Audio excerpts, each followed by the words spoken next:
Yeah, what's going on, baby? Motivation Motors in full effect. It's your boy Quan John. I was compelled to, just throw this out there. Me and Queen P tomorrow, we're gonna delve more into, this issue, this epidemic that my man Earl DMX Simmons is facing right now. And this is an epidemic within the black community. You know what I'm saying? Of course, my heart, my prayers goes out to the brother, as well as his family, his kids, and all his fans. You know what I'm saying? Because as we know, our entertainers in the business, we feel like, even though we don't know them, we feel connected to them because we hear them all the time on the radio. We see them on the movie screens, and we see them on a ball court. We feel like we know them. We feel connected to them because that's, basically, that's the heart and soul that they put into their work, into their craft. So it's like it's fans feel like we're connected to these people. And but what he's going through right now is something that really affects the black community. You know what I'm saying? Not what he's going through specifically, but the reasoning behind what he's going through. We all know X always had a drug problem, things of that nature. And, this is like a public service announcement for any young dude that think, getting high and drinking every and all day is leads to a good outcome. It doesn't, I firsthand understand the ramifications of substance abuse within the black community. So basically that's what I'm going to be talking about for this brief minute. You know what I mean? Substance abuse in the black community and what it does to us individually and what it does to us collectively, man. You know what I'm saying? It's because I remember coming up, you know what I mean? It was cool. It was cool to get high. You know what I'm saying? I can remember being in high school. We had a crew. You know what I'm saying? And you could read about this particular habit in Habitual Habitat and Urban Sermon, which you can find on Amazon today. Get your copy. You know what I mean? It speaks of habits that we have that basically lead to self-destruction, or as my man Perry Thompson was saying in his book, striving to be a failure. You know what I mean? It's crazy. It's crazy. This drug epidemic that and don't get me wrong. I mean, it affects all communities, man. You know what I mean? But I mean, the one that I'm more concerned about is our community because I've always said, we are at the end of the totem pole when it comes to success, when it comes to education, but we are on a higher end of the stick when it comes to mass incarceration and things of that nature. So, we want to try to alleviate all the things that are deterrents to our success. I'm going to say that one more time. We want to try to alleviate all the things that are deterrents to our success, man, for real. And it's kind of a catch-22 situation. I say that because we usually get into drugs and alcohol because something's missing in our life, or we feel like something's missing in our life. You know what I'm saying? We don't stumble across drugs and alcohol because life is good. You understand? For real. That don't usually happen. Usually people, and me included, get into drugs and alcohol when either you feel like you're bored. You know what I'm saying? If you feel like you're bored, that means you're not being gratified enough, either by yourself or by the school system, or by the people in your surroundings. So you might want to take a little drink just to boost your enthusiasm, or take you a little smoke just to calm down. You know what I'm saying? And it's crazy because I remember when I started smoking trees back in the days. That's what we was calling the trees. It was like it was a no big thing, and to this day, like I said, I'm like I've always said, cannabis is it's not wrong with cannabis if it's for investment or curative purposes. Know what I'm saying? If it's recreational use of cannabis, it becomes like any other drug. Okay? It becomes like any of a drug. It becomes like any of a habit. You know what I mean? Like the habit of smoking cigarettes. You know what I'm saying? I used to be a cigarette smoker. I'm like maybe 10 months, out of that.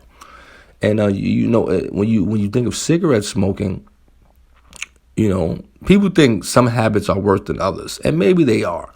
You know what I'm saying? But when you think about drug habits, when you think about cigarettes, when you think about any drug, whether it's the drug you get from the dope boy or the drug you get from the pharmacy, it's the same thing. Or you think about that liquor bottle that you go get. You know what I mean? And I'm not here trying to preach by no means, but we got to look at the severity. When something begins to have control over your mere existence, and at the end of the tunnel, this doesn't serve as an investment that you're putting into your life, into your body, then it's a problem. Like, it's just simple as that. You know what I'm saying? For real. Now, you can have a habit that is an investment into your life. You can have a habit of getting up in the morning and saying, you know what, I'm going to get up in the morning, I'm going to work out every day. You understand? That's an investment into your body. You understand? Your body will feel the ramifications of that on the good end, on the successful end. You either going to start getting nice and cut up, or your health is going to improve, your breathing is going to improve, and you're going to feel better. That's just natural. You know what I'm saying? That's just a fact. You know what I'm saying? Or it could be eating habits. Or you could say, you know what, I'm gonna cut that meat out of my diet and go plant-based. You can do that and make that a habit. You know what I mean? If you do that, you will feel the positive ramifications of that. You know what I mean? You're going to lose a little weight. You're going to lose that gut. You understand? You're going to feel better. You know what I'm saying? There are countries in the world Asian countries that I think they're called blue countries, where people live to 100. Why? Because they're plant-based. I mean, these people still have their teeth. These people still bike ride. These people still garden. You know what I mean? They live long lives and they die in their sleep. So therefore, they don't die from any ailments or diseases. Why? Because they have formed a habit of eating well, a plant-based diet. You know what I mean? That's a habit. That's all that is a habit, man. And so I say that to say is we form these habits in youth, because we got to understand this, man.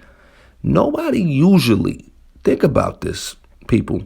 You don't know anybody that starts smoking weed and drinking at 30 or 40. That's not something you do. You start this when you were a teenager or in your 20s, when you were a young person. You understand? When you're susceptible to all these influences. That's when you don't start these things at 30 and 40. Nobody starts that then. We start this when we're young. And a lot of us, it trickles into our 30s and 40s and even 50s and 60s. And it's sad. Because, I'm going to tell you why it's sad. And like I said, I'm not here preaching to nobody. That's not my thing. You know what I mean? But think about just the reality of it. It's sad.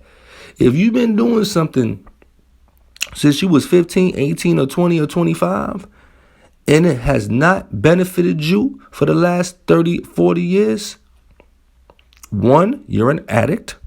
Accept it. Two, it has taken a whole lot of money out of your pocket.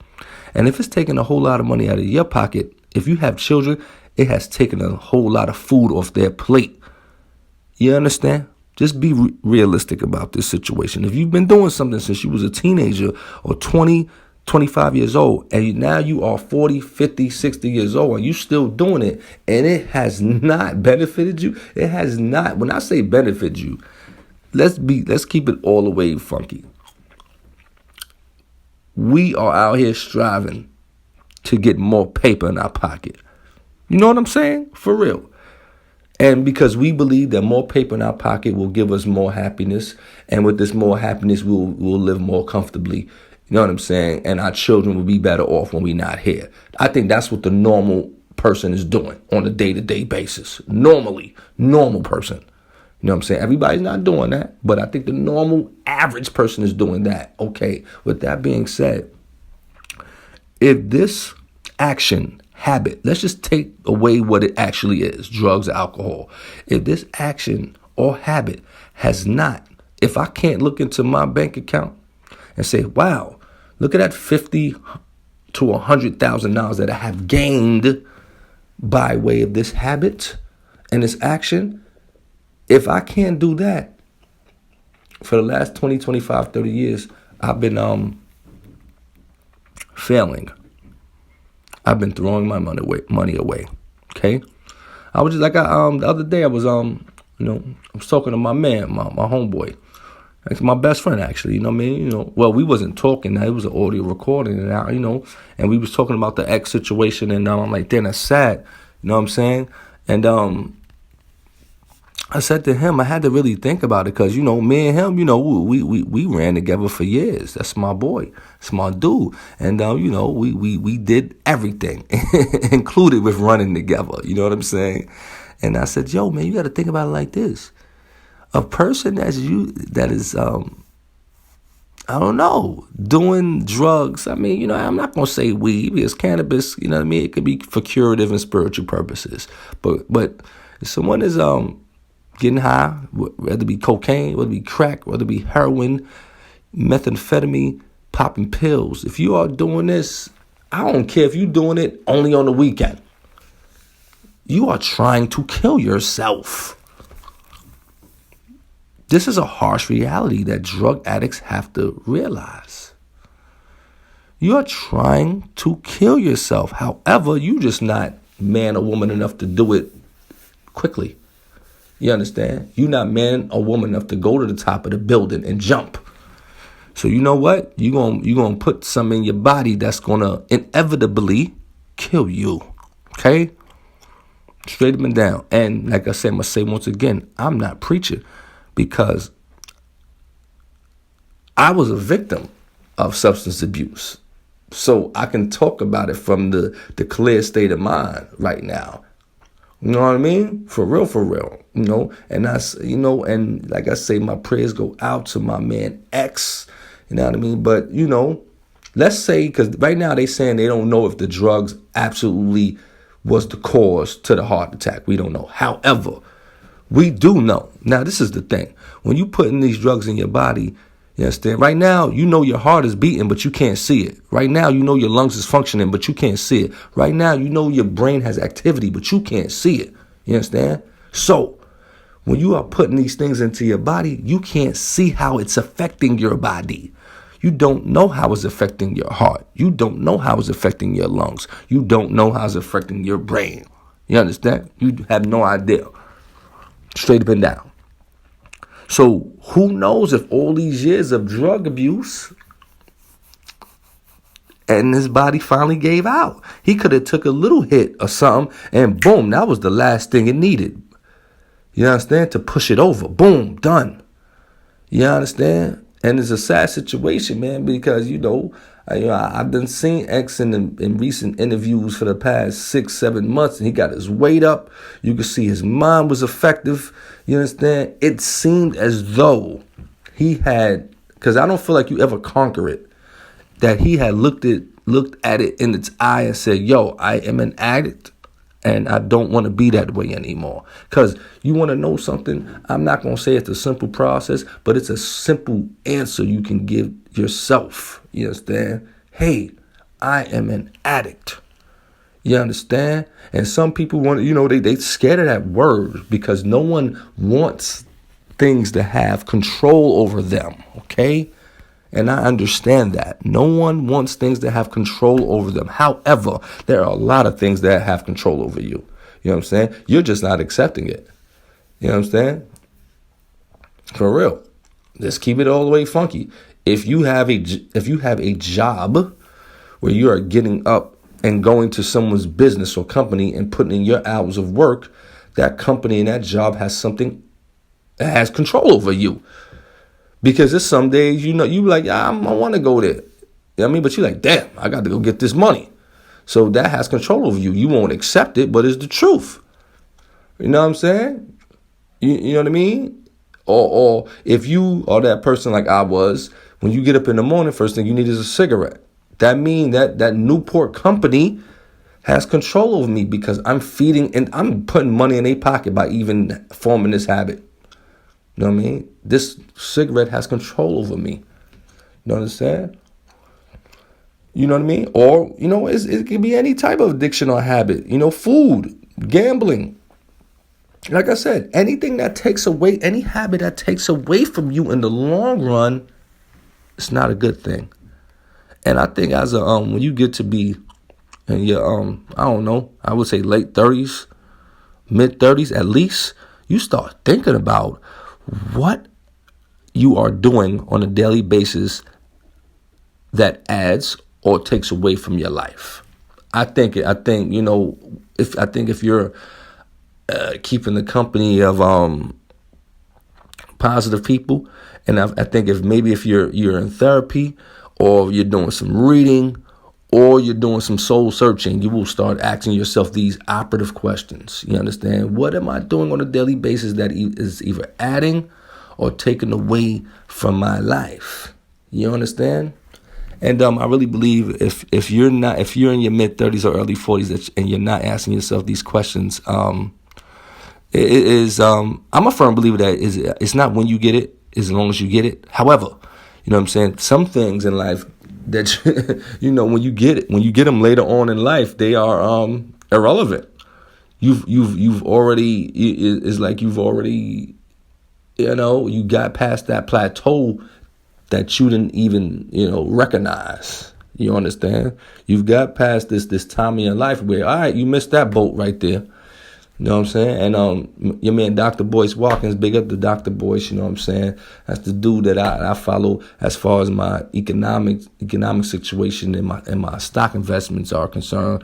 He has an acronym, and I kind of think about this acronym, and I think about people that fall into the realm of this acronym. This acronym is it's POUR. Like, what is POUR, right? So he says POUR is passing over opportunities repeatedly. You got to think about that. That's what POUR actually is. POUR is, yeah. I mean, only the people that stay poor are people that pass over opportunities. Because of course, us black people, I would say we probably have less opportunity, and opportunities are probably kind of hidden from us. They could be right in front of our face, but we won't recognize it because we haven't been taught to recognize these certain money-making skills in our lives, because we all have them. We all have money-making skills in our lives. Now, you have to take it upon yourself to recognize that this is a skill. If you don't recognize it, that's just on you. And you know what I mean? It's nothing you really could do. It's your fault, and it's probably, like I said, it's another attribute that we inherited from slavery. But those that are really about that life and are really about that paper aren't letting anything interfere with their money. You know what I'm saying? As far as I know, we got the Jay-Z's, the Sean Carters, the 50 Cents of the world. Them dudes don't get high or drink. Their money is too important. You understand? For real. For real, we got to really understand this. Like, for real. When you really about that paper, you can't tell me you really about that paper, but you going to get you some, you going to get your get high is part of your nutrition. You know what I'm saying? And it's not part of your nutrition because it's helping you. It's part of your nutrition because it's a habit. You understand? And that's why I stopped smoking cigarettes. One day I was walking down the block and I said to myself, when the pandemic hit, I became a pack-a-day smoker. For a number of reasons. Why? Now I'm home, you know what I'm saying? I could light up whenever. I'm not in the office. I could light up whenever I want. 2, I'm thinking more because I'm home. 3, I stopped getting high. I stopped drinking and smoking. So now I need something else just to, gratify me. I became a pack-a-day smoker. And in the state of New York, you know what I mean? That pack-a-day cigarette habit was costing me about $250 a month. Think about that. $250 a month. You understand? That comes up to $3,000 a year. If the average cigarette smoker would ask himself or do the calculations of how much money they spend on cigarettes a year, if it doesn't mind boggle them, that means, I guess they got paper like that they could just throw away, and that's okay. You know what I mean?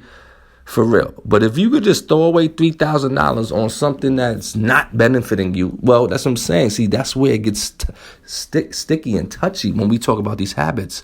One might say, yeah, the cigarettes, they're benefiting me because they're calming me down and keeping me patient and yada, yada, yada. But are they benefiting your body? Of course not.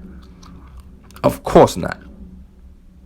You know, no one, it's a fact that it's not. So if it's not benefiting my body and it's not benefiting my pockets, I'm a loser in that realm because I'm actively understanding that it doesn't benefit my money or my pockets and I'm still engaging in it. It's called cognitive dissonance, actually. Look up the word cognitive dissonance. When you're engaging in an act, but your brain understands that it's a deterrent. You know what I'm saying? It's like cigarette smoking. It's like me, if I keep smoking cigarettes, but every time you see me, I say, damn, these things are bad for me. But you keep saying me lighten up.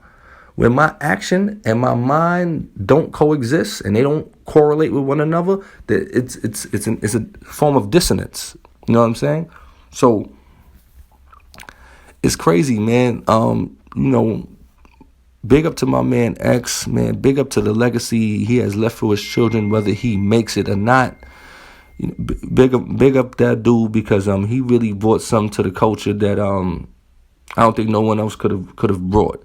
He's basically like who Magic Johnson was to the NBA. There's never going to be another Magic Johnson in the NBA. Never. And the same thing with DMX. There's never going to be another DMX. The spirit, the voice, the aura that he brings to the table is can't be compared. It can't be compared to anyone. You know what I'm saying? And I just want our viewers and especially our youngsters to think about this idea, this ideology, this notion, this habit of substance abuse. And like I say, I'm going to say one more time, I'm not here to preach to the choir. You know what I'm saying? I got my own little children. They're the only ones that, I preach to. You know what I mean? But I just want the viewers to understand, man. If you are engaging in an activity or a habit that is not beneficial, first and foremost, you have to recognize the fact that it's irrelevant to your well-being. And when I say that, if you didn't need it at birth, you don't need it now. Straight up. So I'm going to leave it at that. Motivation Motives, QUON John. I see when I see you, people. 100.